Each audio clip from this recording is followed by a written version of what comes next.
Hi friends, ఈ వారం ఓటీటీలో రిలీజ్ అయిన మూవీస్ ఏంటో చూద్దాం. ఫస్ట్ మూవీ రాజు వెడ్స్ రాంబాయ్. 21 నవంబర్ రిలీజ్ అయిన ఈ మూవీ బాక్స్ ఆఫీస్ వద్ద హిట్ గా నిలిచింది. IMDb రేటింగ్ వచ్చేసి 6.2/10. ఈ మూవీ ఈటీవీ విన్ లో అవైలబుల్ గా ఉంది, తప్పక చూసేయండి. నెక్స్ట్ మూవీ ప్రేమంటే. ప్రియదర్శి ఆనంది నటించిన ఈ మూవీ 21 నవంబర్ రిలీజ్ అయ్యి బాక్స్ ఆఫీస్ వద్ద ఫ్లాప్ గా నిలిచింది. IMDb రేటింగ్ వచ్చేసి 8/10. ఈ మూవీ నెట్ఫ్లిక్స్ లో అవైలబుల్ గా ఉంది, తప్పక చూసేయండి. నెక్స్ట్ మూవీ కాంతా. దుల్కర్ సల్మాన్, రానా దగ్గుబాటి ప్రధాన పాత్రలో నటించిన ఈ చిత్రం 14 నవంబర్ రిలీజ్ అయ్యి బాక్స్ ఆఫీస్ వద్ద ఫ్లాప్ గా నిలిచింది.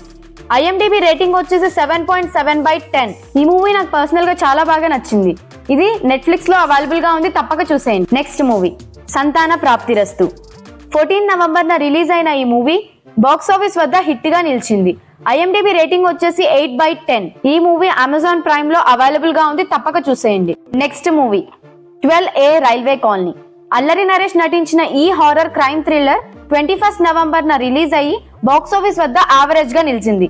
IMDb రేటింగ్ వచ్చేసి 5.6/10. ఈ మూవీ అమెజాన్ ప్రైమ్ లో అవైలబుల్ గా ఉంది. Next movie the great flood. 18 September release అయిన ఈ Korean science fiction disaster movie box office వద్ద యావరేజ్ గా నిలిచింది. IMDb రేటింగ్ వచ్చేసి 5.4/10. ఈ మూవీ నెట్ఫ్లిక్స్ లో తెలుగులో అవైలబుల్ గా ఉంది. నెక్స్ట్ మూవీ ఆంధ్రా కింగ్ తాలూకా. రామ్ పోతినేని ప్రధాన పాత్రలో నటించిన ఈ చిత్రం 28 నవంబర్ రిలీజ్ అయ్యి బాక్స్ ఆఫీస్ వద్ద ఫ్లాప్ గా నిలిచింది. IMDb రేటింగ్ వచ్చేసి 7.3/10. నా ఒపీనియన్ ప్రకారం ఈ movie most under rated movie. ఈ నెల 25 డిసెంబర్ నెట్ఫ్లిక్స్ లో రిలీజ్ కానుంది, తప్పక చూసేయండి. ఈ మూవీస్ లో మీకు బాగా నచ్చిన మూవీ ఏదో కామెంట్ చేయండి. ఇలాంటి మరిన్ని ఇంట్రెస్టింగ్ వీడియోస్ కోసం మన ఛానల్ ని లైక్ చేసి సబ్స్క్రైబ్ చేసుకోండి. Thanks for watching.